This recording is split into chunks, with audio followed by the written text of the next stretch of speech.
I think Toyota's by far in the best shape of any automaker on Earth regarding preparedness for the future. We've put many powerful batteries. Executives from rival companies sat frozen, their confidence drained away, because what Toyota revealed that day was not another concept, not a whisper of future promises, but a living machine that defied every expectation.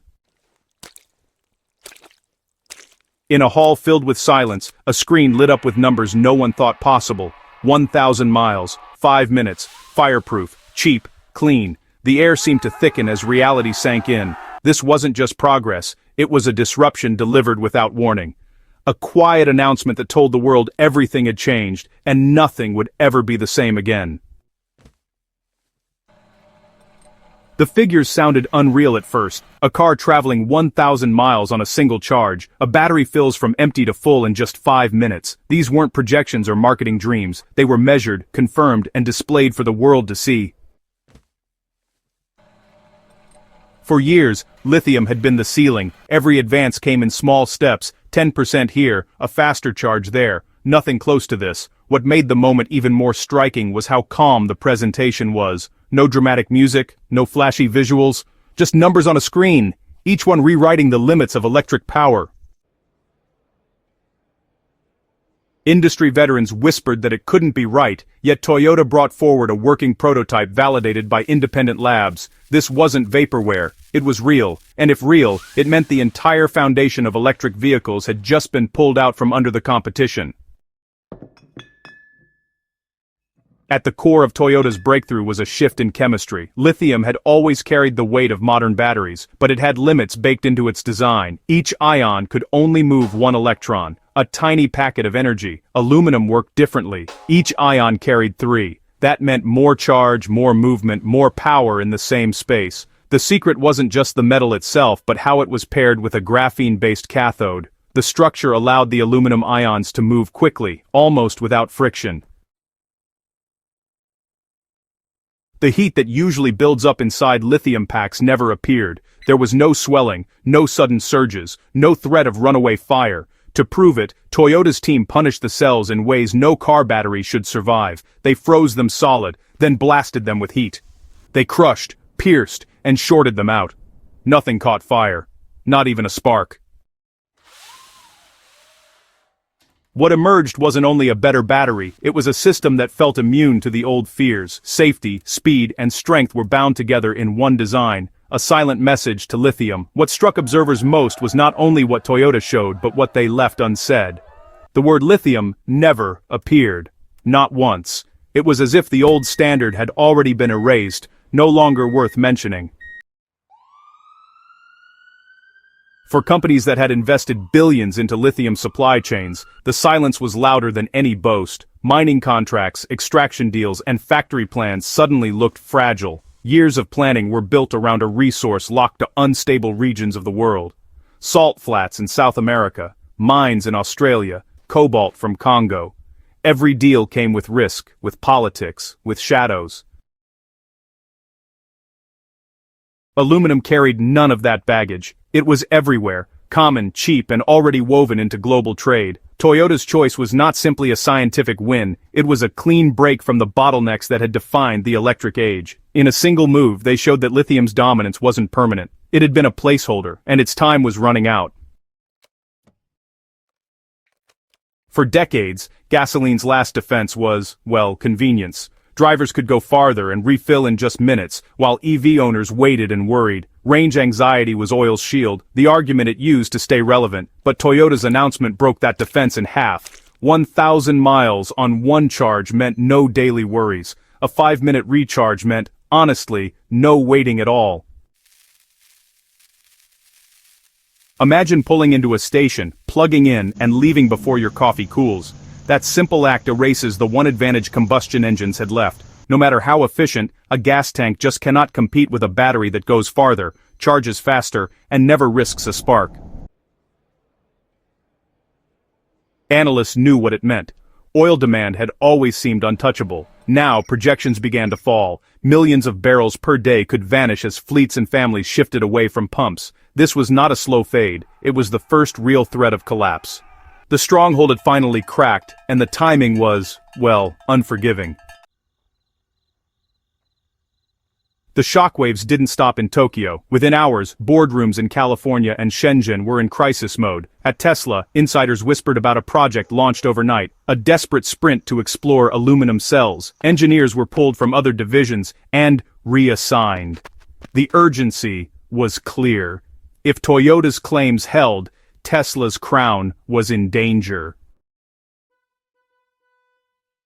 In China, BYD and CATL faced their own storm. Their grip on the lithium supply chain had been their strength. Contracts, mines, and factories all revolved around it. But aluminum rewrote the rules. If it scaled, their advantage vanished. Executives met in long, tense sessions searching for patents, partnerships, anything to slow the tide. Governments felt the shock too. Research programs once shelved were pulled back into the light. Labs in the United States and Europe reopened old files on aluminum chemistries. But while they scrambled to catch up, Toyota had already taken the first step, and in this race, first place could mean survival. The breakthrough created a new problem: speed. Current charging networks were built for lithium, designed around limits that now felt ancient. Superchargers capped at 350 kilowatts, once considered impressive, suddenly looked small. Toyota's new cells demanded something bigger, something faster. Without it, their potential would be wasted. In Japan, the answer appeared first. Quiet pilot stations rose near highways equipped with 1-megawatt chargers. Cars pulled in, filled up, and left in just a few minutes. There were no lines, no heat issues, no waiting. It felt as natural as pumping gas, only cleaner. California soon followed, with permits filed for megawatt hubs powered by solar and grid links. Convenience stores and fuel chains began considering retrofitting sites, unwilling to be left behind. The message was clear. Charging infrastructure faced a choice: evolve or disappear. The garden hose of old EV stations could not handle the flood of power aluminum demanded. A new era of energy delivery had already begun. Price has always been the quiet barrier to mass adoption. Electric cars promised a cleaner future, but their batteries made them costly. Lithium packs often made up nearly half the price of the vehicle. Even with subsidies and scaling, they struggled to break below $100 per kilowatt hour. Aluminum changes that equation entirely. The metal is abundant, mined in dozens of countries, and already part of the global industry. No need for rare additives or expensive coatings. Toyota's process stripped away many of the hidden costs that haunted lithium. Analysts estimated production could fall under $80 per kilowatt hour within a few years. That shift opens the door to affordable electric cars for the average buyer. Imagine a family sedan priced under $25,000 with a range that dwarfs even luxury EVs. And with minimal degradation, the battery could last decades without replacement. Suddenly, owning an electric car isn't a sacrifice. It's the obvious practical choice for nearly everyone. The promise of electric cars was always wrapped in the language of progress, clean energy, green futures. But behind the curtain, the story was messier. Lithium carried scars, desert lakes drained, fragile ecosystems cracked, and communities left without water. In the Congo, cobalt mines revealed something darker.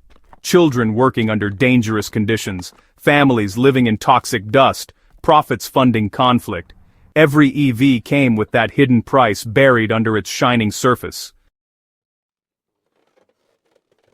Aluminum carried none of that burden. It was plentiful, mined in over 60 countries, and already tied into the world's trade routes. More importantly, it could be recycled with astonishing efficiency. More than 90% of the material could be recovered again and again without a collapse in quality.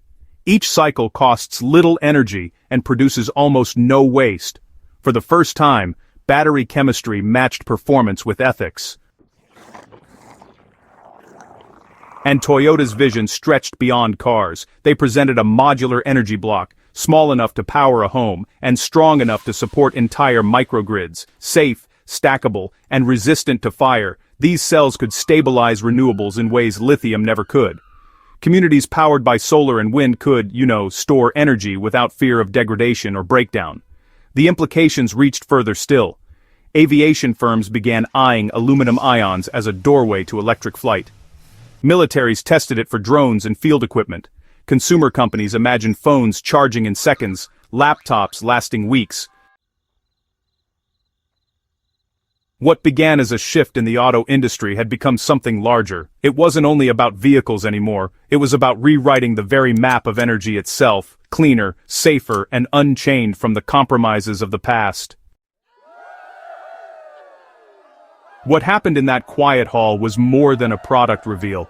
It was a turning point, a signal that the rules had changed. For decades, the future seemed locked to lithium, with oil still clinging to power. Then, in minutes, Toyota showed another path, faster, safer, cleaner.